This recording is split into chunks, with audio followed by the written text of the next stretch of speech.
हम भी दरिया हैं, हमें अपना हुनर मालूम है, जिस तरफ चल पड़ेंगे रास्ता हो जाएगा। जिस तरह से एक नदी की धारा को आपने देखा होगा, जैसे-जैसे नदी की पानी आगे की ओर बढ़ती जाती है, उसे रास्ता मिलता जाता है। वो अपना रास्ता खुद बनाती है। नदी अपना रास्ता किसी से नहीं पूछती है, वो अपना रास्ता बनाती चली जाती है। हम भी एक नदी की तरह बनेंगे, हम अपना रास्ता खुद बनाएँगे। जिस तरफ चल पड़ेंगे, उस तरफ हमें रास्ता बनाना है। और यही ख़ासियत होती है एक पढ़े-लिखे नौजवान की, एक पढ़े-लिखे युवक की सोच होती है। आज की जनरेशन में एजुकेशन सबसे इम्पोर्टेंट चीज़ होती है। लोग कहते हैं कि मनी इम्पोर्टेंट होता है, बट मेरा मानना है कि एजुकेशन सबसे इम्पोर्टेंट है। अगर एजुकेशन है तो मनी भी है, अगर एजुकेशन नहीं है तो मनी भी नहीं है। आप देख लें, अगर एजुकेशन ही होगा तो ही आपके अंदर बदलाव आएगा, आपके अंदर सोच आएगा। अगर फॉर एग्ज़ाम्पल एक अगर अनपढ़ आदमी को अगर हम 10 लाख दे दें, वो क्या कर लेगा उस पैसे का? अगर वो ज़्यादा से ज़्यादा क्या करेगा, कुछ अपने हिसाब से वो अपने लेवल की सोच करेगा। लेकिन अगर वही एक पढ़ा लिखा शख्स होगा तो वो उसी पैसे को अच्छे तरीके से उसका यूटिलाइज़ करेगा कि उसे कहाँ इन्वेस्ट करना है और कहाँ इन्वेस्ट नहीं करना है और किस तरीके से इन्वेस्ट करना है। तो ये सब बदलाव कब आएगा? जब एजुकेशन मिलेगा, और जब एजुकेशन ही नहीं होगा तो बदलाव भी नहीं आ पाएगा। तो यही चीज़ तो हम करना चाहते हैं ना, लोगों पर काम कर रहे हैं, स्टूडेंट पे काम कर रहे हैं, और हमें आगे से और भी लोगों पे काम करना है। जैसे कि मैंने आपको पिछले लेक्चर में भी बताया था कि हमारा एक चैनल है, लिमरा एक सोच, एक यूट्यूब चैनल है। उस चैनल के थ्रू हम ज़्यादा से ज़्यादा लोगों तक पहुँच रहे हैं और सबकी आवाज़ बन रहे हैं। और मैंने एक एजुकेशन सेंटर भी चला रहा हूँ मैं यहाँ पर, लिमरा लिमरा एक सोच के नाम पर, कि हमारा एक एजुकेशन सेंटर चले और हम ज़्यादा से ज़्यादा लोगों को अवेयर करें। और ये अवेयर मास लेवल पर होनी चाहिए, यानी काफ़ी लोगों तक पहुँचे, ताकि काफ़ी लोगों की सोच बदले। कहते हैं ना, सोच बदलो तो हर कुछ बदलेगा। सोच बदलने पे ही सब कुछ बदलता है। अगर सोच नहीं बदलेगा तो कुछ भी नहीं बदलेगा, वरना इंसान वहीं का वहीं रह जाता है। और यही चीज़ ये आज सच साबित हो रही है कि जिस तरह से लोग हमारे लेक्चर्स को, हमारे वीडियोज़ को देख रहे हैं, वो एक दूसरे से शेयर कर रहे हैं, ताकि और उनकी रिक्वेस्ट होती है कि सर और आप भी लेक्चर बनाएं, डॉरी के रिगार्डिंग लेक्चर बनाएं, डॉरी पे ज़्यादा से ज़्यादा लोगों को अवेयरनेस करें, उनके अंदर अवेयरनेस क्रिएट होनी चाहिए, एजुकेशन पे अवेयरनेस क्रिएट होनी चाहिए, न्यू एजुकेशन पॉलिसी पे अवेयरनेस क्रिएट करना है हमें। हम इन पर भी लेक्चर बनाएंगे in future. New education policy क्या है, आने वाले मुस्तकबिल में हम इस पर भी लेक्चर बनाएंगे। और दीगर और भी बहुत सारे टॉपिक्स हैं जिस पे हमें लेक्चर बनाना है, पर इसकी शुरुआत एक धीरे धीरे होती है, स्टेप बाय स्टेप। कहते हैं ना कि हमें कदम से कदम बढ़ाए चलना है, कि धीरे धीरे हमें हर स्टेप को चलना है। बूंद बूंद से ही सागर बनता है, और वो हमें बनाना है। और ये सब होगा एजुकेशन के थ्रू।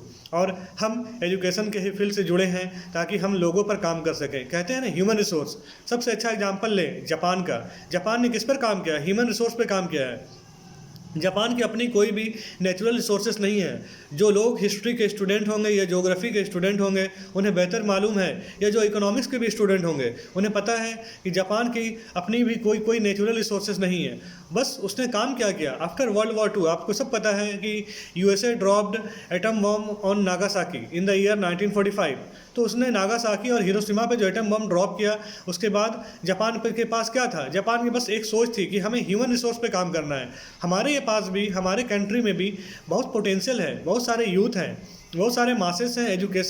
लोग एजुकेशन नहीं ले पा रहे हैं, हमें उस पर काम करना है। अगर यही लोग कल को एजुकेशन लेके बड़े होंगे तो वो और बेहतर तरीके से कंट्री में अपना योगदान देंगे। जैसे कि अगर आप लोगों ने पढ़ा होगा या ना भी पढ़ा होगा, तो हम आज उस पर डिस्कस करेंगे। जैसे आपने 2 वर्ड सुना होगा, रिप्रोडक्शन और रिप्रोडक्टिविटी। मतलब इसका क्या होता है? जैसे कहते हैं ना, प्रोडक्शन और प्रोडक्टिविटी। प्रोडक्शन का मतलब क्या होता है? जैसे अगर आप 100 बल्ब ले लें, अगर 100 बल्ब में आपका 90 बल्ब सही है और 10 बल्ब खराब है, तो इसका मतलब हो गया कि प्रोडक्शन कितनी हो गई? 90%। लेकिन अगर हम प्रोडक्टिविटी की बात करें, अगर हमारे पास 20 बल्ब है और हमारा 19 सही है, एक खराब है, तो हमारी प्रोडक्टिविटी कितनी हो गई? 95% हो गई। तो कहने का मतलब है कि अगर हम कम भी हैं तो भी हमें अच्छे से काम करना है, और हम ज़्यादा भी हो जाए, झुंड में भी हो जाए, तो क्या फ़र्क पड़ता है? झुंड बनाने से क्या फ़ायदा है? कहते हैं ना, शेर हमेशा अकेला ही आता है।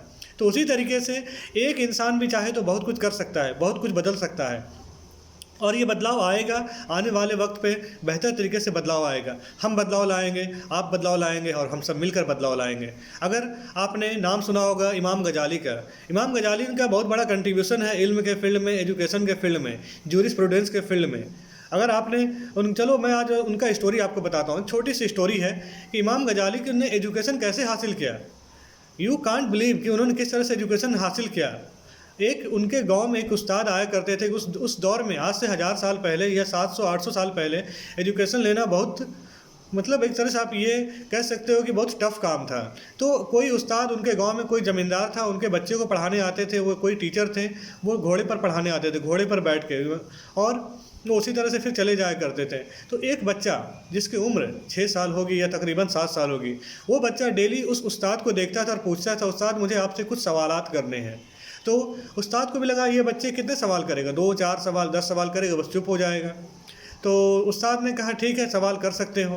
तो जब उसने सवाल करना शुरू किया तो उसने सवाल लगातार करते गए और कहाँ तक किया, उस्ताद लगभग 6 किलोमीटर घोड़े पे चल रहे हैं और उनका जो स्टूडेंट है वो 6 किलोमीटर पैदल जा रहे हैं। और ये सिलसिला एक दिन नहीं चला, बल्कि ये सिलसिला कई सालों तक चला, लगभग तकरीबन 10 साल तक। और जब ये ऐसा हुआ, उसके बाद वही शख्सियत आज सबसे बड़ी रिनाउंड फेमस पर्सनालिटी बनती है, इमाम गजाली। अगर आपने सुना होगा इमाम मालिक के बारे में। इमाम मालिक के स्टूडेंट थे हारून रशीद, कैलिफ जिनको कहते हैं खलीफा Harun al Rashid. He was the caliph of Baghdad of the Abbasid dynasty, मतलब खिलाफत अब्बासिया के खलीफा थे हारून रशीद। तो हारून रशीद जब वो बचपन के दौर में थे, जब वो खलीफा नहीं बने थे, उस समय उन्होंने इमाम मालिक से कहा कि हमें एजुकेशन हासिल करने पर हमें स्पेशल एजुकेशन चाहिए, क्योंकि हम एक अच्छे घराने से बिलोंग करते हैं, हम रईस घराने से बिलोंग करते हैं। उस दौर का जो लैंग्वेज था मैं उसके अकॉर्डिंग समझा रहा हूँ, जो अभी, ताकि आपको समझ में आ जाए। तो हमें एजुकेशन स्पेशल चाहिए, हमें बाकी बच्चों के साथ नहीं चाहिए, हमें अलग से चाहिए। तो इमाम मालिक ने क्या कहा, no, education is for all. शिक्षा पे सभी का अधिकार है, शिक्षा पे सबका अधिकार होना चाहिए। ऐसा नहीं है कि सिर्फ राजा का बच्चा ही पढ़ाई करेगा और गरीब का बच्चा पढ़ाई नहीं करेगा। तो इमाम मालिक ने वहाँ पे खलीफ हारून रशीद को ये स्टेटमेंट दिया और उनको बताया कि अगर तुम्हें एजुकेशन लेना है तो तुम्हें सबके साथ लेना पड़ेगा। You are not the special कि आपको अलग से एजुकेशन मिलेगा और बाकी को अलग से एजुकेशन मिलेगा। यही चीज़ तो हमें सोचना है, इसी सोच पे तो हमें काम करना है। आज भी यही चीज़ हो रहा है कि जो अच्छे टीचर्स होते हैं वो एजुकेशन के फील्ड में बहुत मतलब रेयर आते हैं, और जो नॉर्मल टीचर होते हैं आप उन्हीं को देखेंगे कि वो एजुकेशन के फील्ड में होते हैं। जिनके पास नॉलेज होता है वो या तो डॉक्टर बनते हैं, इंजीनियर बनते हैं। अच्छी बात है डॉक्टर बनना, इंजीनियर बनना, लेकिन साथ में एजुकेशन पे फिर ध्यान कौन देगा? एजुकेशन पे भी तो ध्यान देना है। आप डॉक्टर बने, इंजीनियर बने, अच्छी बात है, आप कुछ समय के लिए, कुछ वक्त डेली आपको एजुकेशन पर देना चाहिए और इस पर आप काम भी कर सकते हैं। और यही काम हमें करना है और हमें बड़े लेवल पे करना है, और हमें आप सबका साथ चाहिए